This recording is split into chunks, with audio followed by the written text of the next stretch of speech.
so far. Okay. Yeah, I know. Yeah. What does that do for you, continuity-wise?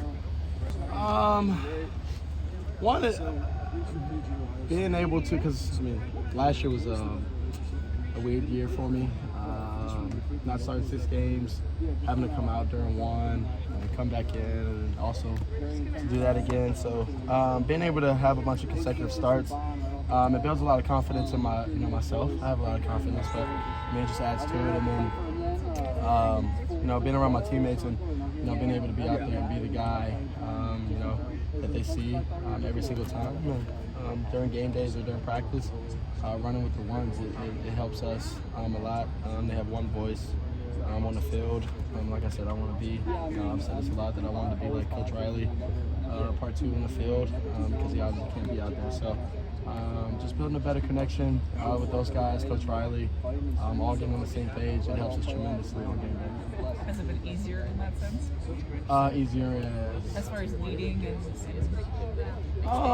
no, it's been a new challenge for me, leading wise. But I mean, Coach Riley said that was going to be one of the challenges before I even came here. So I accepted it, and I've been trying to learn and get better in those ways for these guys. So I wouldn't say it's been easier. I would say it's been the same level of difficulty when I was at the other place, and now here it's just different circumstances. You stood out on Saturday, especially when under pressure. Can you take us to that second touchdown when you throw to Todd, with the defender coming on that roughing the passer? How do you get the confidence to stand in there and still make the throw? Reps with those wide receivers. We rep it with every single wide receiver that we think will possibly go out there, and then we have backups for that receiver and backup for that receiver. So we rep a lot. We get a lot of reps in, and then Coach Riley, we go over the game plan over and over, and then in my off time I go over it. I go over all our checks. I go over the routes. I go over it on film. If it's a certain formation that we might run it out of, I'll look up that formation throughout film, and I'll kind of just imagine myself dropping back and throwing a touchdown, throwing a check down, anything like that. You mentioned that a lot of the wide receivers lower in the depth chart really had to step up for when their name was called. With Jordan and Mario out last week, how do you think those guys did? They did a pretty good job. We had Taj with 100. We had B. Rice with almost 100, I think. And then we had Kyle also with his first 100. So they did an awesome job stepping up. Before I actually knew that we weren't going to have Mario and Jordan, I texted them, we're going to need you to step up later in the season. I didn't know it was going to happen that soon, but it happened that soon. They did exactly what we talked about, stepped up, and I didn't expect anything less. To be honest, we work really hard out here. They work really hard to get on the field and make those catches, make those plays. And like I said, they did that, and it was awesome seeing them get that glory. What have you seen from Taj in particular, kind of stepping up over the course of the season, kind of stepping into the #1 role last week? Taj he's one of my favorite teammates, just in the sense of he does absolutely everything. He'll block. He'll do things that a 6'3", 250-pound tight end might do. Having cut blocks, and we might hand the ball off to him or anything like that. He's not scared of anything. He's very dialed into the game plan every single week. So, like I said, didn't expect anything less from Taj. I'm very excited for him.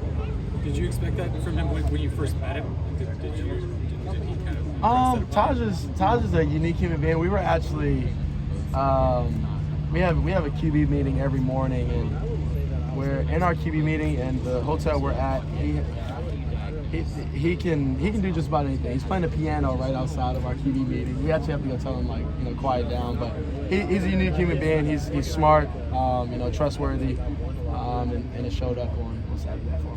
On a similar level to the wide receiver depth, a lot has been said about the resiliency of the offensive line, with Mason coming and playing right tackle, and then the shifting around to the guards. How important is that to you as a quarterback? And then what do you have to say about some of that, being able to move positions and come in situations like this weekend?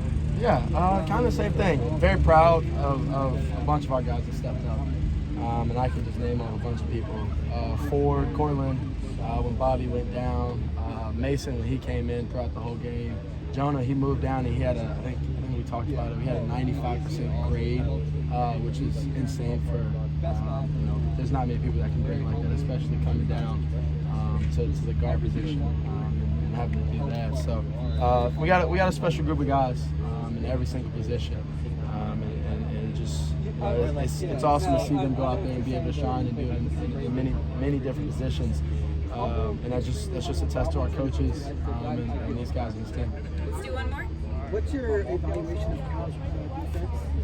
The inside linebackers kind of stand out a little bit in the secondary. Yeah.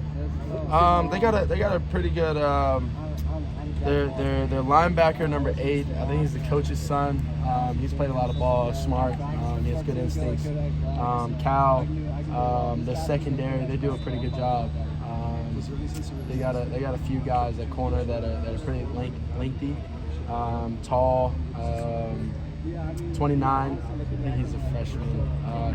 He's pretty good. One of the younger guys. I think he's a freshman. But he's pretty good. He's done a pretty good job. And then the safeties, they've done a good job throughout the season.